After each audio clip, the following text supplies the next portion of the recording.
అప్పుడప్పుడు మేము వీడియోలు ఎడిటింగ్ చేస్తుంటాం. చేస్తున్నప్పుడు మధ్య మధ్యలో కొన్ని షార్ట్స్ వస్తాయి, అంటే రీల్స్ ఉంటాయి కదా, షార్ట్లు వస్తాయి. అవి వాక్యంలో ఉన్న సందర్భాన్ని పెట్టాలా వద్దా అని ఆలోచిస్తాం. ఎందుకు తెలుసా? ఎక్కడ విమర్శకులు అవుతామో అని.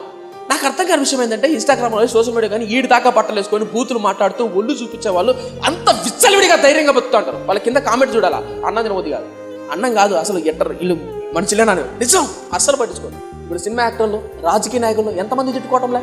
రాజకీయ నాయకుడు మరొక రాజకీయ నాయకుడిని, వాళ్ళ తల్లిని వాళ్ళ తండ్రిని కట్టుకున్న భార్యను పిల్లలను వరుస పెట్టి తిట్టట్లేదా? వినలేదా మీరు? అంటే బూత్ ఇంతకు బూతులంటే ఏంటినా? మేము ఎప్పుడు వినలేదే. అనంత అమాయకుని పేసులు పెట్టాకంటే తెలీదా? దేవుడు నామాన్ని బట్టి నిన్ను తిడుతున్నప్పుడు వాళ్ళు అన్ని తిడుతున్నా కూడా కృంగిపోలేదే. వాళ్ళంత మీద నెగిటివ్ కామెంట్ పెడుతున్నారు, ఒకదాని మీద ఒకటి ముందుకెళ్తున్నారే.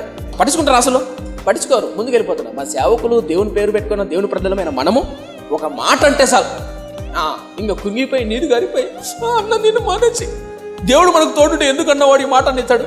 ఇదొక దరిద్రం ఈ మధ్య. దేవుడు తోడుంటే మనకెందుకన్నా ఇన్ని నిందలు? దేవుడు చూడట్లేదన్నా, నన్ను ఎన్ని మాట్లాడుతున్నాడు చూడన్నవాడు.